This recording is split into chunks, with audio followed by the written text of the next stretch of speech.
everyone. It's Robert from My Turntable. Hope you're having a great morning this morning. It is Thursday morning, as always, a coffee kind of morning. Cheers, everyone. Hope everyone's doing well. Well, it's finally here. Finally time to see which band is better. In one corner, you've got Roxy Music. In the other corner, you've got Talking Heads. Not the Talking Heads. I got corrected on that the other day by a comment when I was talking about Thompson Twins. He was very adamant. It's not the Thompson Twins. It's Thompson Twins. So it's not Talking Heads or the Talking Heads. It's Talking Heads. So I'm very adamant on that one, not to mess that one up. Didn't say whether he liked the video or not. He just said it's the Thompson Twins. Okay, no problem. So I did a survey. And a super close survey. Out of 42 votes, you've got Roxy Music at 48%, and you've got Talking Heads at 52%. So close. Could go either way. So when we're talking about Roxy Music, English rock band formed in 1970 by lead vocalist and songwriter Bryan Ferry and bassist Graham Simpson. Their sound and their style, visual style, kind of new wave, new romantic, electronic music style, more sophisticated style of glam rock, and kind of opened up the doors for new bands coming in to kind of mimic that style. Really good stuff. I don't have all their music. I own Manifesto, their 6th album, released in 1979. Great album. Then I have Flesh and Blood, their 7th album, 1980 release. Immediate commercial success, hit #1 in the UK. Stayed on the charts for like 6 weeks.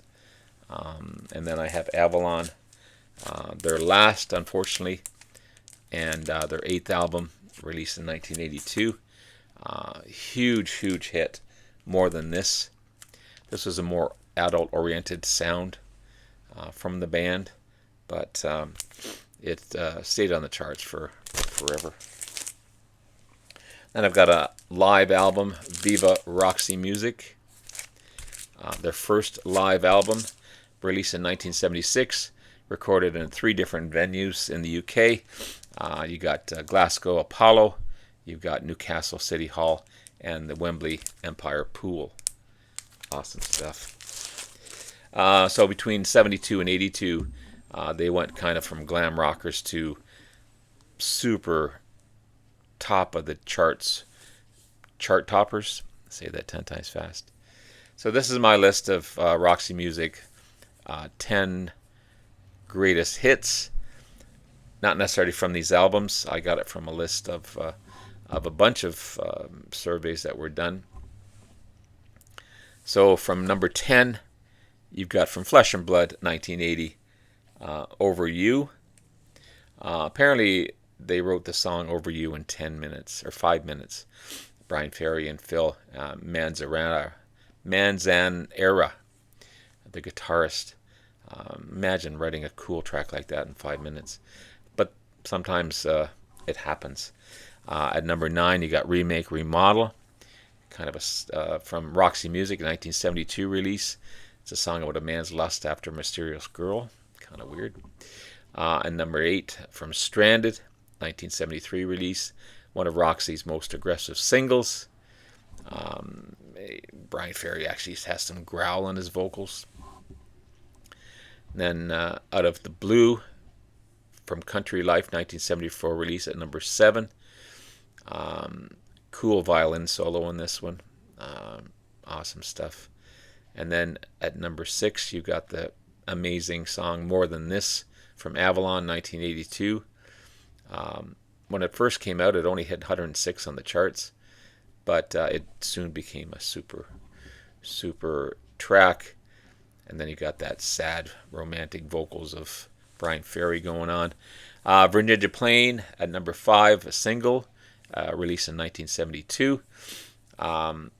The debut album didn't come out with a single, so they brought out Virginia Plain.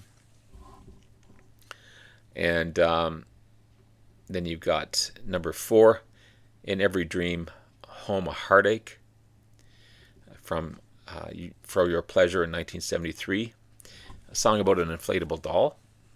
Okay. I Blew Up Your Body, but You Blew My Mind. Leading with a great guitar solo by Phil Manzanera. At number 3, Dance Away from Manifesto, 1979. Originally, Bryan Ferry wrote this for a solo album, but they decided it was better on a Roxy Music album. So that's how Dance Away got on Manifesto. Love is a Drug from Siren, 1975. Great bass and rhythm sections, great drumming on this one as well. Awesome track. And then that was number 2. And that number 1, Do the Strand, from For Your Pleasure, 1973. Kind of a cocktail, kind of a drinking sound. But they ended up doing this on pretty much every show since 1973. When you're talking about the Talking Heads, let me correct that, Talking Heads. American rock band formed in New York in 1975. You got David Byrne on lead vocals and guitar, Chris France on drums, Tina Weymouth on bass, and Jerry Harrison on keyboards and guitar. One of the most critically acclaimed groups in the 80s. They helped pioneer new wave music, elements of punk and art rock and funk and world music, just like Roxy Music. Similar things. A bit more edgier, in my opinion. I've got this fantastic remastered 2024 Talking Heads 77. A lot of people chose the box set. I chose the album because on side 2 or LP 2 it's got all kinds of rarities which are awesome. Of course you got the original remastered album, but it was their 1977 debut album, 1977 release, hence the 77. Got the huge hit Psycho Killer on this one. Love it. Then I've got Remain in the Light, their 4th album, 1980 release. Their final album produced by Brian Eno. Another success. And then Speaking in Tongues is the 5th album, released in 1983. Kind of a breakthrough album for these guys. Because you've got Burning Down the House on this one as well. Awesome stuff.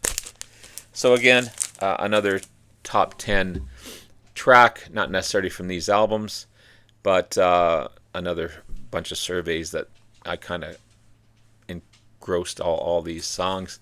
So from Road to Nowhere, you got Little Creatures, 1985. It was came out on their 6th album, kind of exploring Americana through the lens of a modern day rock band. Cool track. At number 9, This Must Be the Place. Nave Melody from Speaking in Tongues, 1983. It's a love song, apparently. A rarity for the band. With kind of an arty twist. Really cool stuff. Love, Building on Fire. From Love, Building on Fire, which is single, 1977. It's their debut single. And really good stuff. Really good stuff. And She Was from Little Creatures, 1985 at number 7. Perhaps one of their biggest singles at the time. And great track. And then from number 6 you got Girlfriend Is Better from Speaking in Tongues, 1983. So they're kind of refining their sound at the time. And it's maybe one of their tightest and most groove influenced songs. It's great stuff. Great stuff. Ooh, I need to get some food. My stomach's growling here. At number 5, Take Me to the River. from More Songs About Buildings and Food, 1978 release. One of their biggest hits. Great groove on that one. Then you got Psycho Killers from Talking Heads, 1977. That's just setting the pace for everything else. And great quirky vocals, great rhythm, great beat on that one. At number 3, Life During Wartime from Fear of Music, 1979 release. This ain't no party, this ain't no disco, this ain't no fooling around. Great lyrics on that one. And then Once in a Lifetime from Remain in the Light at number 2, 1980 release. There's a bizarre video on this one on MTV and also Much Music, which is the Canadian version. Wasn't a big hit, but it became a hugely influential track for sure.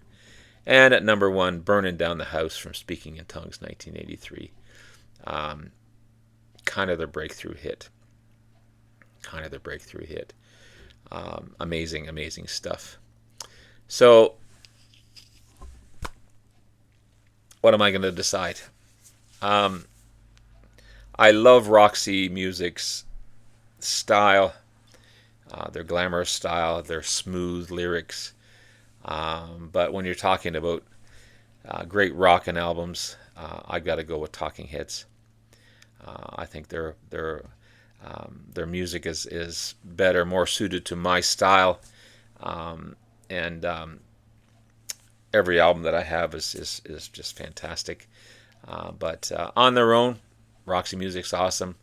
Talking Heads are awesome. But I think I'm going to choose Talking Heads over Roxy Music, as did the survey. So there you have it, guys. Let me know in the comments below what you think are your favorite of the two, and maybe some of your favorite tracks as well. There you have it, guys. Have yourself a great rest of the day. Love you all. We'll talk to you again soon. Bye now.